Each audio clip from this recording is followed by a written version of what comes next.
C'est bon, on est parti. Bonjour à tous. Alors en fait, ce que vous avez là, c'est pas mon vrai transparent titre. Mon vrai transparent titre, c'est ça. Globalement, je me suis dit, comme on avait 20 ans du LSE, bon, ça valait le coup de marquer un peu les choses. Et puis, il se trouve qu'il y a 20 ans, j'étais pas au LSE. Par contre, j'ai commencé à faire du OpenBSD juste avant.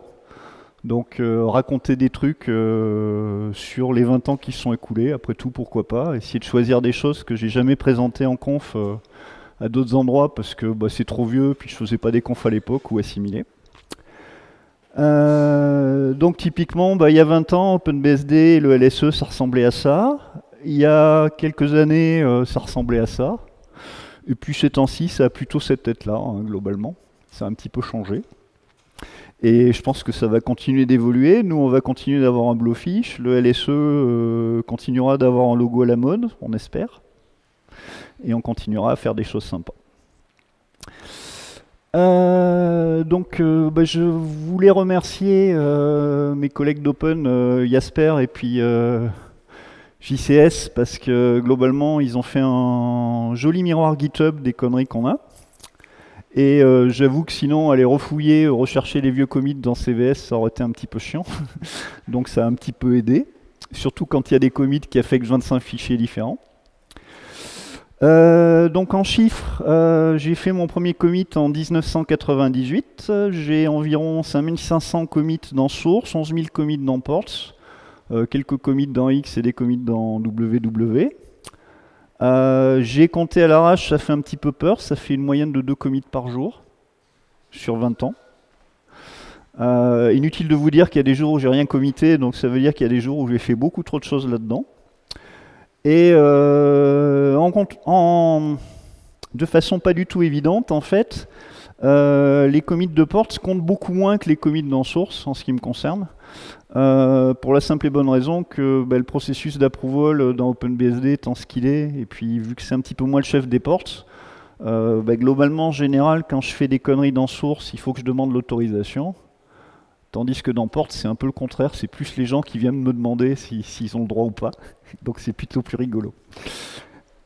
Bref. Donc initialement, je m'étais dit que j'allais prendre un commit par an.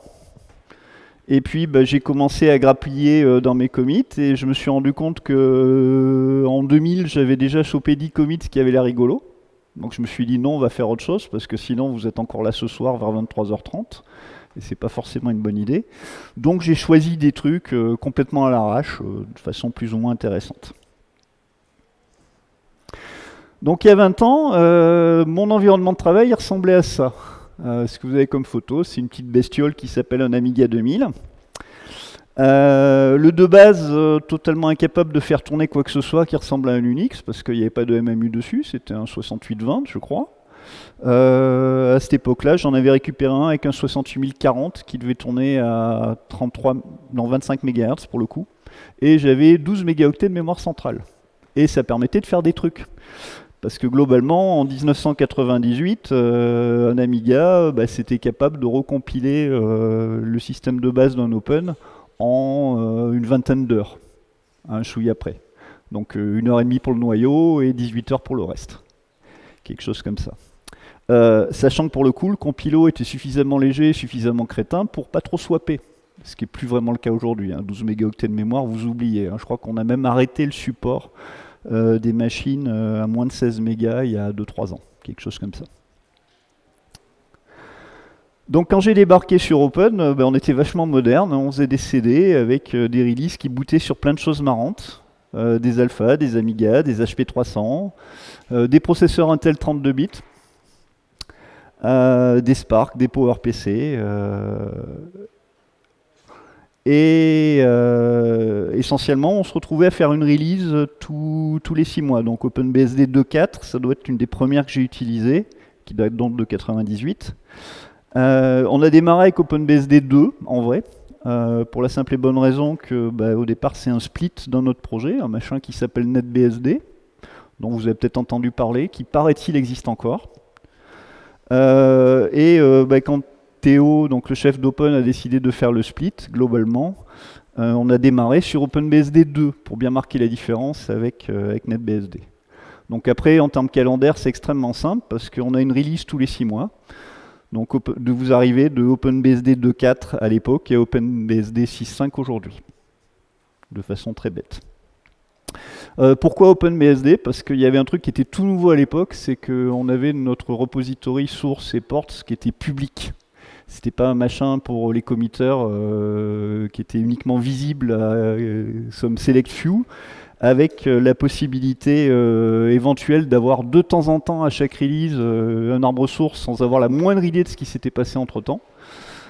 Comme Théo avait été traumatisé de ses aventures avec NetBSD, c'est un des premiers trucs qu'il a décrété. Et certains des premiers commits d'Open, ça a été de fixer des bouts dans CVS pour que Anon CVS marche, parce que c'était pas le cas à l'époque. Pour les jeunes, pour fixer un peu les idées, on doit être environ 15 ans avant Git et 10 ans avant SVN, hein, à peu de choses près, en 98. Donc My First Commit, comme par hasard, comme j'avais un Amiga, c'était pas du Unix, c'était un bout d'Amiga sous Amiga OS, donc un machin que vous connaissez pas trop. Où globalement, ça c'est quelque chose qu'on a toujours sur les BSD, à savoir que vous avez toujours une phase de bootstrap où la première étape c'est quand même d'avoir un outil natif qui soit capable de vous charger votre noyau et de vous démarrer votre système. Donc typiquement, il y avait des tables de partition très spécifiques Amiga OS et il fallait un outil qui soit capable de charger du BSD. Et on devait être 2 personnes dans le projet, Nicolas et moi, à jouer avec un Amiga à l'époque. Et donc globalement, être capable de compiler les choses sur cette machine-là, c'était un petit peu indépendant du reste du monde. Hein. C'est un petit peu comme vos camarades un peu plus actuels qui s'amusent à faire des bouts de blocs sur i386. C'est des arts un petit peu perdus aujourd'hui. Donc pas très intéressant, je ne vais pas vous montrer les détails de ce commit. C'est juste mon premier bébé, donc il y a un côté un peu sentimental derrière. Donc en 98, on en est encore à quelques années d'avoir des systèmes 64 bits. Évidemment, on est juste avant C99. Ce qui veut dire qu'en fait, l'arbre source n'a pas été fini d'être converti pour faire du CNC. Vous avez encore des fonctions pré-prototypes. Le compilo est crétin, il ne fait pas d'analyse globale. Ce qui veut dire que essentiellement, si vous prenez un source de cette époque-là, en général, ça ne va pas marcher du tout avec un compilo moderne, parce que les déclarations d'externe, elles n'ont pas vraiment de raison de se matcher les unes les autres, et en général, un compilo un petit peu moderne va vous gueuler dessus en disant « Ouais, non mais ça, tu l'as déclaré statique ici, externe ailleurs, ça ne va pas marcher en fait. Hein. » Et des conneries comme ça. Et dans l'ensemble, on a tout qui fonctionne avec 2 formats binaires qui sont à peu près complètement... Enfin, un format binaire complètement disparu et un autre qui survit dans Windows, AppOut et COF, globalement. Si je dis pas de conneries, il me semble que le format PO-File, c'est quand même un gros dérivé de COF à la base. Avec comme particularité que, contrairement à d'autres OS, on avait quand même réussi à faire marcher des bibliothèques partagées en AppOut, même si c'était des patchs locaux. De façon correcte, hein, sans avoir de conneries à la Linux, genre je fous telle bibliothèque partagée à telle adresse. Et donc ça marchait plus ou moins bien. Et ça collait avec les outils qu'on avait à l'époque. Donc globalement, je vais sans doute vous montrer des bouts de source de ce moment-là, mais alors par contre, vous les recompilez, je vous avoue que j'ai eu la flemme de me refaire un environnement de cross-compile complet. Donc ça, vous n'aurez pas. Une des constantes des 20 ans, ça a été que quasiment tout le temps, je me suis retrouvé à réparer des trucs avec la toolchain. Donc les premières réparations, ça a été essentiellement de se dire qu'en fait, on avait un compilo qui commençait à sentir le moisi à l'époque. C'était un GCC de 8. Donc les premiers gros trucs que j'ai fait, ça a été de l'upgrader à EGCS, qui était, on va dire, un split terroriste de GCC pour essayer d'améliorer les choses. Puis finalement, la FSF s'est rendu compte que leur truc marchait pas, donc ils sont arrivés à faire bisous avec les gens de GCS et ça a donné GCC 2.95, ça a encore été moins. Et puis je me suis coltiné plusieurs mises à jour jusqu'à en fait à GCC 3.3.5 en 2004, où là j'ai complètement lâché l'éponge, j'ai laissé d'autres personnes plus jeunes et plus, enfin pas encore complètement lassées du truc, s'occuper du bébé. Et donc on a fini par passer sur du GCC 4.2 avant de switcher sur Clang. À l'époque déjà, GCC c'était pas terrible, il y avait des petits trous de sécurité. Donc typiquement, faut bien se rendre à l'évidence que si vous prenez du code qui vient de n'importe où, en général il marche pas et il y a des choses qui puent dedans, surtout quand il est censé être portable et donc il utilise des trucs de Windows. Et typiquement, on a eu la grosse surprise, en auditant un petit peu plus en détail, de constater que les internals de GCC étaient remplis de race condition parce qu'il y avait du mectemp un peu partout.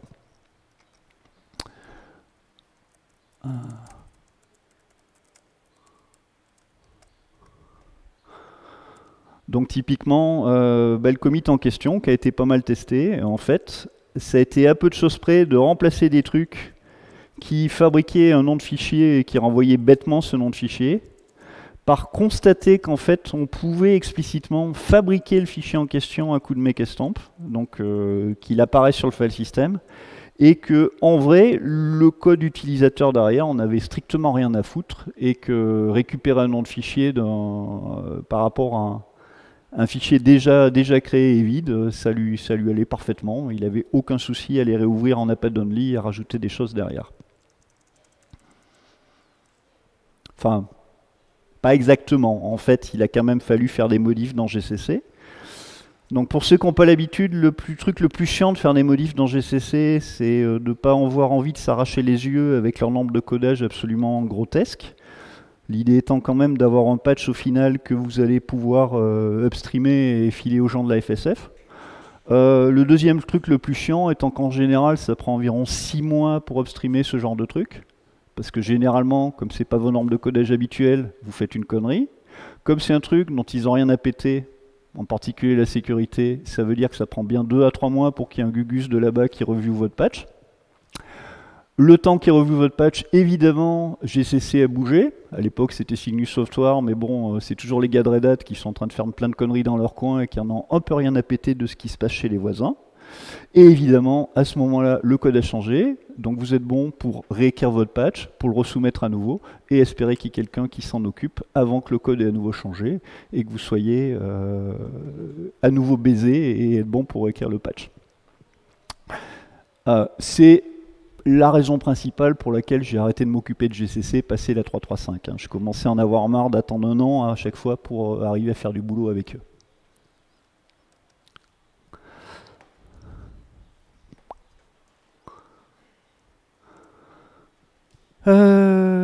Alors, la toolchain, évidemment, vous avez tout qui pète. Donc le binutils.out, il y a des choses intéressantes dedans. La raison pour laquelle ça a fini par craquer, pour laquelle on a fini par passer sur Elf, c'est essentiellement qu'en fait, ça a été conçu à une époque où vous aviez peu de processeurs et peu de types de relocation différentes. Globalement, à peu de choses près, c'était blasté 2-3 octets au bon endroit et ça se passait bien. À partir du moment où on a commencé à avoir des archirisques, donc déjà avec Spark, ça a commencé à foutre le bazar, on se retrouve avec des types de relocation à la con, genre des relocs 11 bits, des relocs 22 bits, des trucs comme ça. On se retrouve à avoir des modèles PIC divers et variés, qui se mélangent pas très bien les uns avec les autres. Et comme tout est hardcodé en A.out, c'est le bazar. Donc typiquement, quand on a commencé à avoir plus d'archives, on s'est retrouvé à devoir passer en Elf explicitement parce qu'il y avait un support un petit peu plus objet de tout ce qui est type de relocation à la con nécessaire pour pouvoir faire du risque.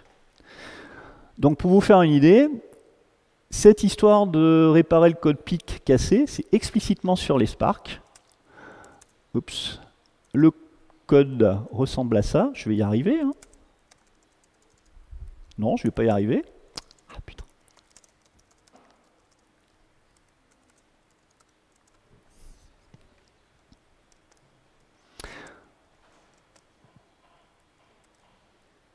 où en fait dans l'idée, c'est que vous avez deux modes pic. Vous avez... ah non, c'est sur 386, mais on a eu le même sur Spark en fait. Vous avez un mode petit pic qui fait les choses directement par rapport à un registre, mais qui du coup donc, est relativement léger par rapport à d'autres choses. Mais en contrepartie, on a des déplacements qui ne sont pas trop importants. Et il y avait un mode grand pic, qui lui, pour le coup, était un petit peu plus complexe en termes de fonctionnement, qui permettait d'avoir des deltas beaucoup plus importants sur les relocations, mais par contre, qui était plus lent, parce qu'il y avait 2-3 instructions en plus. Et globalement, mélanger du code fabriqué avec les deux modes de compile, ça se passait pas bien. Donc, ne serait-ce qu'arriver à expliquer au linker Coco, ça serait bien, mais quand tu vois du code pic et du code grand pic, tu regardes un petit peu plus en détail. Et si tu peux arriver à mettre tout le monde dans le même modèle, ça peut être cool. C'est le genre d'abomination qu'on s'est retrouvé à corriger à l'époque, à peu de choses près. Donc celui-là date de 99, je crois. Ouais, quelque chose comme ça. Et explicitement, c'était juste mélanger du code de deux formats différents. Alors évidemment, quand vous jouez avec la toolchain, vous avez des conséquences dans tous les sens. C'est-à-dire que vous upgradez votre compilo, ça a l'air de bien se passer, vous essayez de compiler des trucs, vous constatez que vous avez votre assembleur qui vous crache à la gueule, ou votre linker qui vous crache à la gueule, parce que forcément le nouveau compilo a pondu des nouvelles relocations, voire carrément vos bibliothèques qui ne marchent plus du tout, parce que le compilo a oublié d'émettre des trucs qui font que votre code qui devrait être position indépendante pour pouvoir faire des bibliothèques ne fait pas du code position indépendante. On essaye, ça marche, on constate que c'est bon, ça a l'air committable, on montre aux collègues, on constate que sur PowerPC, ça a pété. Et vous n'avez pas de PowerPC sous la main, bien sûr. Donc vous êtes bon pour récupérer un compte distant sur PowerPC pour vous assurer de ce qu'il va falloir corriger. Voire dans certains cas, vous faites des modifs sur du code C purement machine indépendante, genre dans libLiberty, vous committez vos trucs, vous l'avez testé sur 3 archis et ça se passe bien. Et on ne sait pas trop pourquoi, le compilo sur Vax se met à émettre du n'importe quoi et à planter. Et on se fait allumer par Théo parce qu'évidemment on n'avait pas testé sur Vax. Parce que c'est pas drôle. Donc j'ai passé un certain nombre de commits de ce genre, à m'arracher les cheveux, à faire des trucs, à revenir en arrière, à recorriger des trucs à la con, parce que si vous ne faites pas, il n'y a personne d'autre qui va le faire. Tout ça pour la cause, hein, au final ça a bien marché. Alors il y a un côté un peu nostalgique aussi, qui est que au final tout ce code-là ne sert absolument plus à rien, puisque on est passé en elf, et que de toute manière on n'est même plus sur Vinutile, sur les archis qui comptent encore aujourd'hui.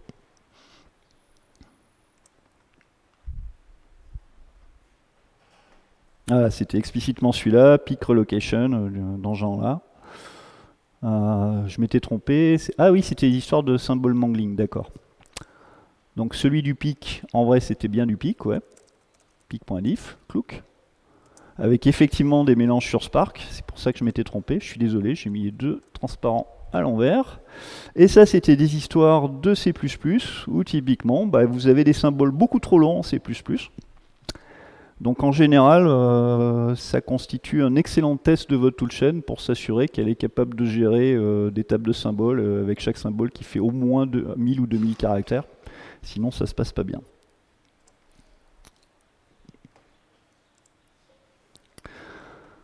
Alors au final, on s'est retrouvé par essence débarrassé de la toolchain FSF à cause de la GPL v3.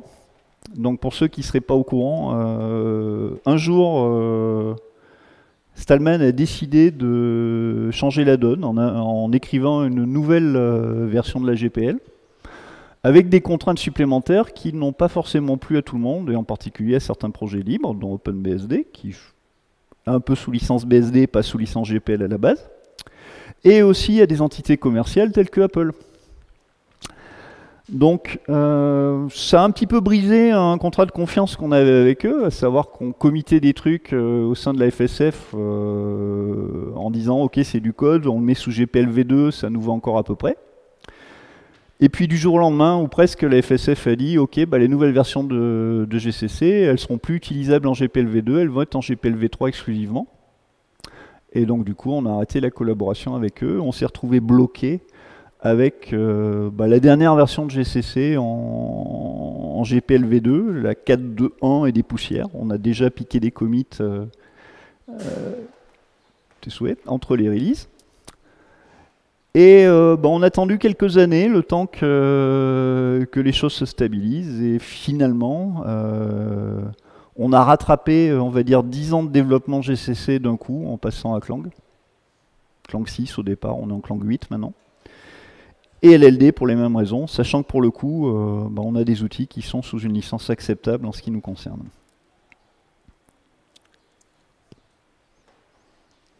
Petit changement de sujet, donc.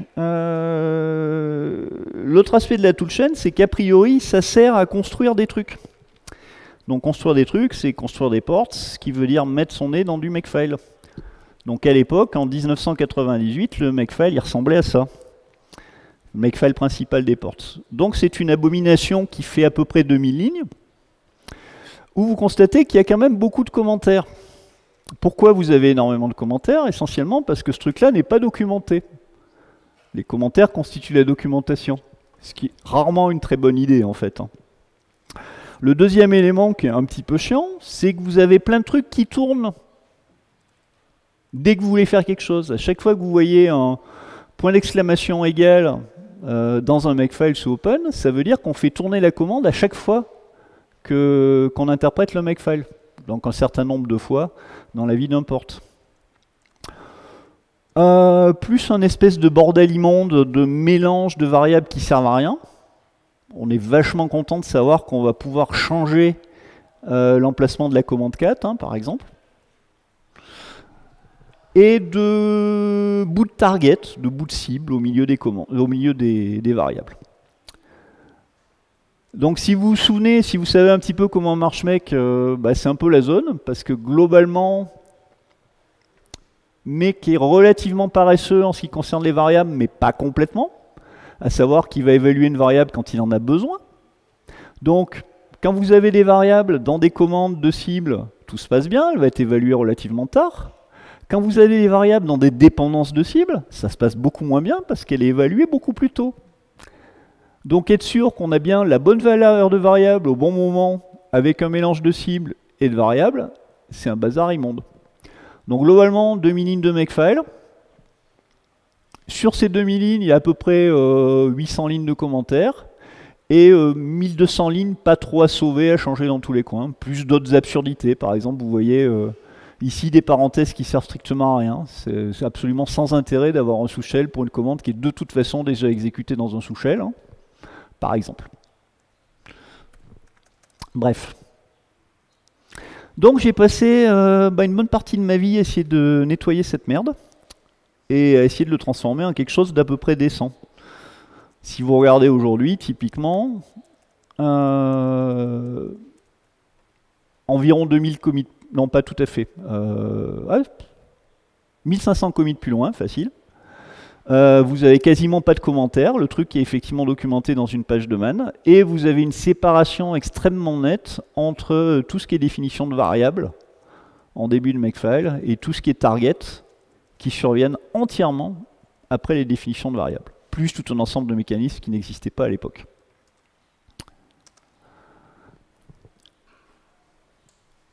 J'ai choisi ce commit-là pour une raison assez bête, qui est en fait un petit problème de gouvernance dans Open. À savoir qu'à la base, on a deux sous-systèmes fondamentaux, on a la partie source et la partie ports. Et ces trucs-là ont toujours été un petit peu séparés. Vous avez deux repositories CVS, aujourd'hui vous avez deux miroirs GitHub différents, avec des petits problèmes de synchro entre les deux. À savoir que, explicitement, au moment où vous aviez une nouvelle version d'Open qui sortait, les gens installaient la nouvelle version, puis généralement ils s'y touchaient plus pendant 6 mois. Ce qui veut dire que, en termes de déphasage, si vous êtes en train de faire du développement avec les ports courantes dans Open, vous vous retrouviez à dire, ok, j'ai mon arbre de ports courante, je vais le faire marcher avec l'arbre source de la release, avec éventuellement 6 mois de décalage. Et ce fameux makefile, bsd.port.mk, en fait, il vit dans l'arbre source, ce con. Ce qui veut dire que si vous voulez faire quoi que ce soit comme modif sur l'infrastructure des ports, vous êtes bon dans pas mal de cas pour attendre 6 mois pour pouvoir en bénéficier sur le système de base.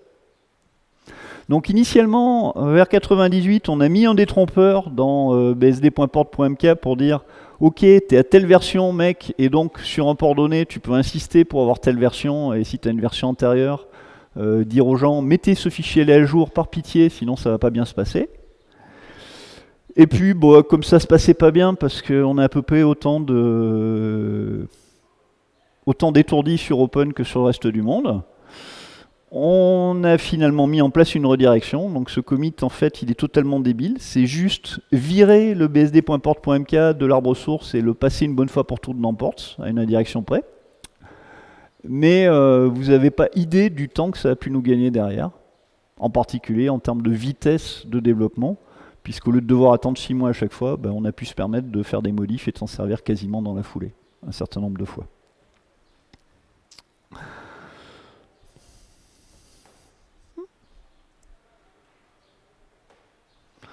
Donc on a introduit plein de mécanismes, parce qu'initialement aussi, en 98, ce qu'on avait, en gros, c'était un truc qu'on avait piqué aux voisins, qu'on avait volé chez FreeBSD. Et en gros, vers 2000 et des poussières, on a commencé à réellement avoir des trucs qu'ils n'avaient pas, et qu'ils n'ont toujours pas, hein, globalement. Les flavors et les multipackages, je crois qu'ils commencent à avoir vaguement quelque chose qui marche. C'était un petit peu rude à l'époque, hein. Les vieilles variantes de flavor et de multipackage, ça ressemblait à ça, à peu de choses près. Donc, un makefile de ports d'open, globalement, c'est vous avez des commentaires qui disent bah, chaque package une description rapide. Donc multipackage, ça veut dire globalement, plutôt que d'aller charcuter tous les makefiles d'un logiciel à compiler, on va le compiler une seule fois et on va le packager en plein de morceaux. Donc ça, c'était le makefile de Qt3 à l'époque. Donc globalement, voilà quoi, vous avez votre bibliothèque principale, vous avez les exemples dont vous n'avez généralement pas besoin, vous avez les docs HTML que vous n'avez pas forcément envie d'avoir, et vous avez des plugins qui ont des dépendances un petit peu lourdes, vous n'avez pas forcément envie d'installer Postgre à chaque fois que vous voulez faire du Qt. Donc c'est l'intérêt de faire du multipackage. Vous compilez une seule fois, vous avez plusieurs packages, et l'utilisateur final va pouvoir installer que les bouts dont il a besoin.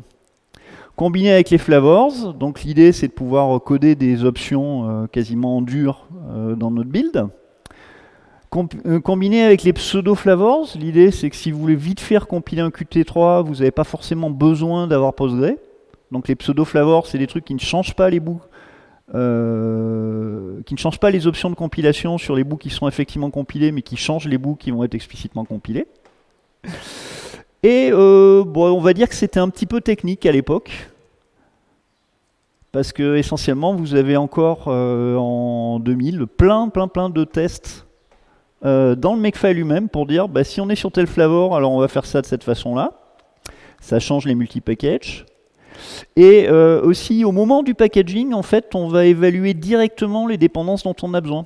Donc si je ne suis pas en mode packaging, ou bien que je suis en train de fabriquer le subpackage MySQL, j'ai une ligne dépendante sur SQL Client, sinon je ne l'ai pas. Donc ça, à la base, c'était une bonne idée, les multipackages. Le bout qui était une mauvaise idée, c'est que je me suis assez vite rendu compte que j'étais à peu près le seul à m'en servir. Quand vous avez pondu une option où globalement le reste de vos utilisateurs potentiels, même avec de la doc, n'arrive pas à comprendre comment ça marche, généralement c'est relativement mal barré, ça veut dire qu'il faut refaire les trucs. Donc grâce à la fondation Open, lors d'un des premiers hackathons de ports, j'ai pu croiser mes co-utilisateurs, on a pu discuter sur ce qu'il fallait faire et on a remis les choses un petit peu au carré. Aujourd'hui, le makefile ressemble à ça en fait.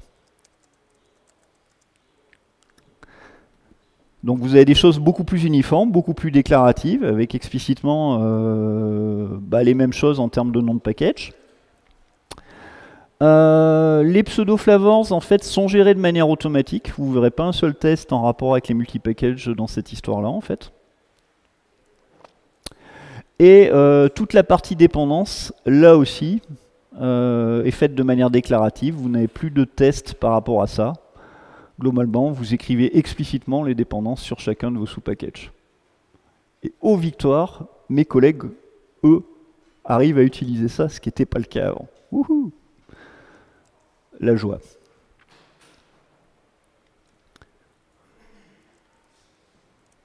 Donc,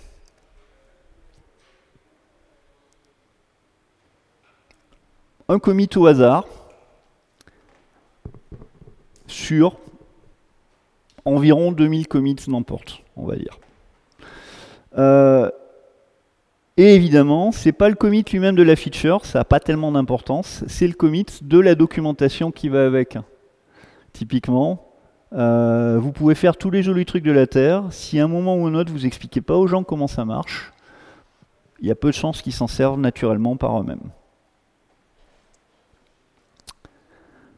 Package Tools. Ça, j'en ai déjà parlé à d'autres endroits, donc je vais être assez rapide là-dessus, surtout que j'ai d'autres trucs un peu neufs à raconter derrière. Essentiellement, initialement, en 98, on avait des outils de gestion de package qui venaient de FreeBSD, qui avaient été écrits à l'arrache. L'auteur lui-même reconnaît qu'il les a écrits à l'arrache, hein, en C. Donc gérer du package en C avec des noms de fichiers un petit peu partout, c'est pas forcément tip-top. Vous imaginez les opportunités de buffer overflow. Plus un certain nombre de limitations. Donc assez vite, je me suis dit, tiens, si on réécrivait ça en autre chose. Et l'autre chose, on n'avait pas tellement le choix. Pour la simple et bonne raison que vous avez un petit problème de poulet d'œuf. Si vous voulez avoir des outils de gestion de package, il vaut mieux qu'ils marchent avec le système de base. Donc il faut que vous preniez un langage qui soit disponible dès le départ. Et aussi un problème d'architecture supportée. En 98, on a encore 3 ou 4 architectures, si je ne m'abuse, qui n'ont pas de bibliothèque partagée. Pas de bibliothèque partagée, de façon assez débile. Ça veut dire que, typiquement, il y a plein de langages de script que vous n'aurez pas. Vous n'aurez pas de Python sur ces machines-là. Parce qu'essentiellement, la configuration et le build de Python, il y a des bouts, toute la partie gestion de chaîne de caractères, qui est dépendant de modules compilés dynamiquement. Alors après, vous pouvez aussi éventuellement essayer de perdre la tête en essayant de voir si vous ne pouvez pas hacker le système de configure de Python pour le faire builder les choses de manière différente. Pourquoi pas, hein, c'est pas ce qu'on a fait. Ou alors, vous pouvez décider, en fait, on a un langage de script dans le système de base, un machin qui pue un peu, mais qui a le bon goût de fonctionner, qui s'appelle Perl, et donc ça peut peut-être s'écrire en Perl. Qui est la solution qu'on a retenue, et en fait, on n'en est pas très mécontent. Le plus gros souci que j'ai avec ça aujourd'hui, c'est qu'effectivement, j'ai un petit peu de mal à attraper des gens pour qu'ils viennent bidouiller des trucs dessus. Mais ça marche quand même plutôt pas mal.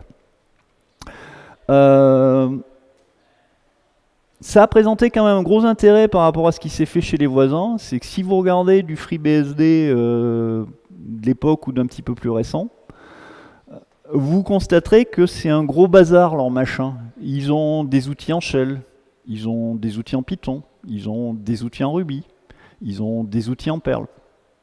Donc globalement, ils ont réinventé la roue à peu près 10 fois.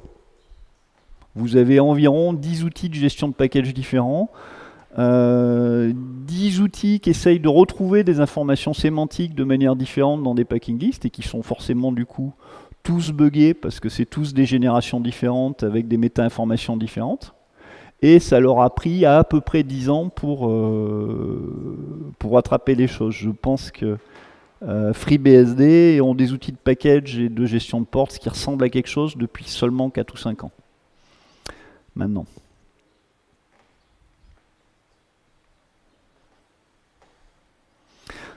Donc la première étape dans cette histoire-là, ça a été explicitement de dire, il y a un bout dans les packageades d'Open de l'époque en C qui est à peu près impossible à corriger en C parce que c'est trop compliqué.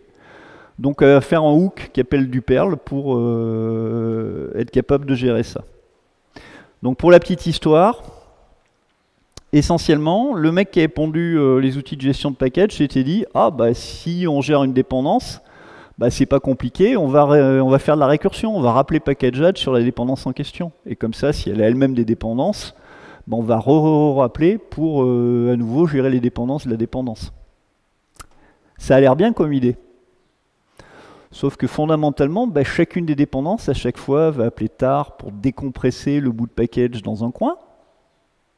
Et que, bah, à partir du moment où vous avez 4 ou 5 niveaux de dépendance, ah bah, c'est ballot, vous avez votre var TMP qui vient d'exploser.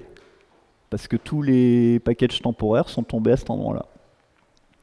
Donc le premier bout de perle qu'on a mis dans packagead, que j'ai mis dans packagead, c'était explicitement commencer par lire en douce toute la liste des dépendances dans un coin sans rappeler packagead lui-même, de façon à la mettre à plat, à avoir une bête liste linéaire triée dans le bon ordre à coup de tri topologique, et ensuite appeler tar une bonne fois pour toutes pour décompresser les dépendances dans le bon ordre.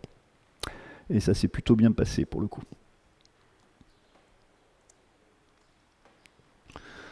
Un autre gros bout qu'on a fait aussi en Perl, c'est d'avoir des outils de CI, on va dire. Pas exactement, mais pas loin. Donc à un moment donné, plutôt que de compiler tous les ports en linéaire sur une seule machine, on s'est dit que tout compiler sur un cluster en mode parallèle, ça serait pas mal. Donc j'ai un gros diff qui doit faire dans les 2000 ou 3000 lignes, je sais plus, on va juste regarder la taille. Ouais, c'est ça, 3800 lignes à peu près. Donc de temps en temps, vous bossez dans votre coin, et puis au moment où c'est prêt, où ça a l'air de marcher, vous balancez un immonde commit au milieu de l'arbre source, c'est des coups de napalm, on va dire. Donc l'idée de cet outil-là, c'était entre autres d'être capable de lancer de la compile très vite. On avait des outils antérieurs qui existent encore sous une forme ou une autre sur NetBSD, qui font les choses, on va dire, très à l'allemande, petit bout par petit bout. Vous commencez par prendre tous vos ports, lister tout ce dont vous avez besoin, résoudre toutes les dépendances, déterminer que vous allez pouvoir compiler tel truc, puis tel truc, puis tel truc. En termes d'utilisabilité, ce truc-là, ça a un petit défaut, qui est que globalement, vous lancez votre outil, vous partez vous faire un café, vous revenez, il ne s'est toujours rien passé. Vous partez vous faire à manger, vous revenez, et là, vous vous prenez un joli message d'erreur parce que forcément, vous êtes trompé dans votre config. Donc vous corrigez l'erreur, vous relancez votre truc, vous partez faire la sieste, vous revenez, vous constatez que vous avez fait une deuxième erreur de config. Ça n'incite pas forcément les gens à utiliser les outils. Donc la grosse innovation majeure de cet outil-là, au départ, c'était de démarrer directement, d'avoir en général la première erreur qui pop moins de 10 secondes après le lancement de l'outil. Ce qui veut dire que du coup, vous pouvez faire vos corrections de config, que vous pouvez vous assurer d'avoir une config qui tienne la route en moins de 10 minutes. En gros, le temps de faire votre café et de le boire. Sachant que de toute manière, du build gros machin sur un cluster, il y a quand même la config de cluster qui est nécessaire, et on parle quand même aujourd'hui d'environ 10 000 packages qui représentent quelque chose comme, je crois, 70 gigas de code source. Donc ça veut dire qu'en général, il faut que vous ayez partitionné un petit peu votre machine pour avoir la place. Voire partitionner votre cluster pour avoir la place, pour avoir les bons partages NFS au bon endroit, et que ça marche rarement du premier coup. Il faut en général que vous y preniez 2-3 fois pour que ça se passe bien.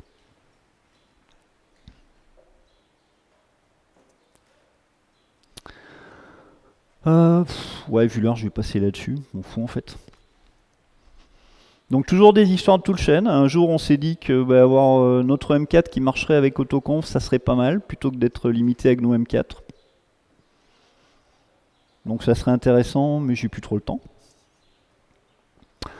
Là aussi, il y a eu des histoires de mectamp dans M4. Alors là, c'est un petit peu plus merdique, parce que globalement, c'est un built-in dans M4. Ce qui veut dire qu'à peu de choses près, si vous vous dites, tiens, je vais faire des fichiers, je vais les fabriquer réellement, après, c'est plus au runtime en dynamique qu'il va falloir s'assurer que vos bouts de fichiers M4 sont encore contents, même si vous leur fabriquez des fichiers temporaires. Ça a été un petit peu marrant à faire. Un petit sneak peek à ce qui va se passer plus tard. Dans Open, un jour, a débarqué un truc absolument génial qui s'appelle Pledge. Donc l'idée de Pledge, c'est d'être capable d'avoir un contrat dans un programme qui dit tiens, à ce moment-là, je sais faire ça. Et j'aurai jamais besoin de quoi que ce soit d'autre dans votre système. Donc c'est d'une simplicité biblique à utiliser. En gros, vous allez dire, votre programme, il a besoin de telle ou telle fonctionnalité, répartie d'une certaine façon. Donc un truc comme tsort, globalement, à la base, vous allez avoir un pledge. stdio, airpath. Il y a des trucs de vieille syntaxe qu'il faudrait que je vire un jour. Voilà, ça ne sert plus à rien. Donc stdio, c'est toutes les opérations d'entrée-sortie et d'allocation mémoire sur des fichiers déjà ouverts. Et airpath, c'est toutes les opérations d'ouverture de fichiers en lecture. Et en première approximation, sur tsort, on pouvait faire que ça. En deuxième approximation, on s'est retrouvé à pouvoir faire un petit peu mieux. Pour la simple et bonne raison que le diff en question, globalement, c'est un diff de repartitionnement du code où, au lieu d'avoir la partie main qui fait un petit peu tout, avec un pledge un petit peu trop global, on va d'abord avoir toute la lecture de paramètres qui va se charger de faire ces ouvertures de fichiers, donc tout au début du programme, donc tout ce qui est parsargs, avec les 2-3 options de tsort qui sont susceptibles d'ouvrir des choses. Typiquement, filesi++ égale argv0. Ouvrir et lire les fichiers en question. Et juste avant de passer sur la partie algorithmique de tsort à proprement parler, celle qui est chiante parce que vous avez des graphes et des pointeurs partout et donc potentiellement des erreurs de programmation, là vous pouvez carrément dire on va repledger stdio tout court, donc on s'engage même à ne plus ouvrir de fichiers. Donc ça, Guillaume en parlera peut-être un petit peu plus en détail sur sa presse plus tard. Dans l'ensemble, l'énorme majorité des outils d'Open ont pu être pledgés sans souci. Et une fois de temps en temps, ça a valu le coup d'être capable de réorganiser un petit peu les choses, d'avoir le parsing d'options initiales, le choix précis des pledges nécessaires, et donc ça permet de verrouiller un petit peu plus les choses. Pour finir, mon tout dernier projet en date, c'est un truc con. Je me suis amusé à faire quelque chose qu'on n'avait pas. Un jour, je me suis dit, j'en ai marre de récupérer des images de fond de Windows. Bon, elles sont jolies, d'accord, mais c'est pas forcément ma tasse de thé. Or, je sais que j'ai certains de mes co-développeurs qui font des chouettes photos. Donc j'ai fait on va dire un vrai projet de gestion de projet, avec quasiment pas de code au départ, où l'idée ça a été de contacter mes co-développeurs, de leur demander gentiment, dites les gars, vous n'avez pas des jolies photos qu'on pourrait inclure dans notre distrib, histoire d'avoir des vrais fonds d'écran qui ressemblent à quelque chose. Et au final, on s'est retrouvé avec une bibliothèque d'environ, je crois, 500 images, qui sont plutôt pas mal, et des outils pour aller avec. Parce que typiquement, on a un petit machin qui s'appelle Xwallpaper, qui avait été pendu par Tobias Stockman, qui est vachement cool, qui vous permet de choisir une image de fond d'écran différente selon votre display. Avec toujours un enjeu un petit peu chiant, qui est que, comme beaucoup de gens ici, moi j'ai généralement un de mes écrans qui est en mode portrait. Et en général, vos fonds d'écran, vous avez que des trucs en landscape. Donc si vous essayez de les mettre en portrait, ça fait des immenses bandes noires absolument abominables.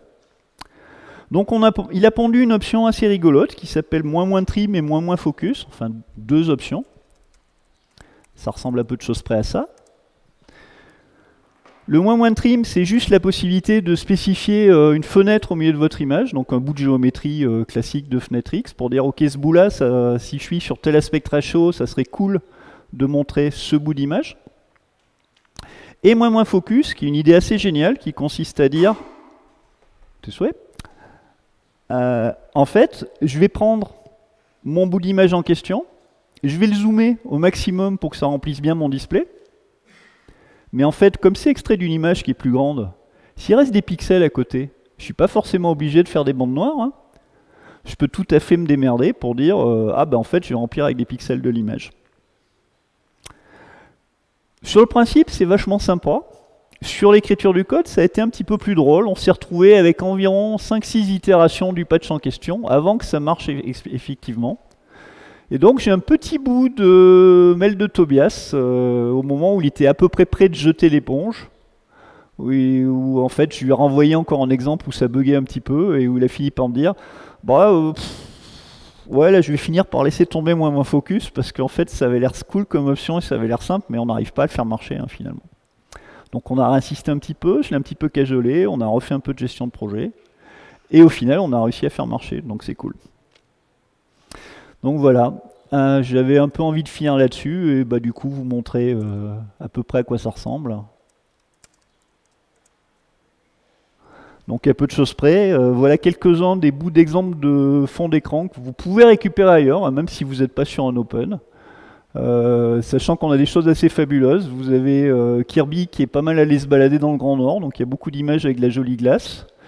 Et vous avez quelques photos sous-marines de Kristaps, plus une ou deux photos de parc animalier de Théo, Théodorat lui-même, qui a quand même fait des putains de photos téléobjectifs au fin fond de la savane africaine. Il y a quand même des trucs assez sympas pour le coup. Donc voilà, je vais m'arrêter là-dessus du coup. Est-ce que d'aventure vous avez des questions?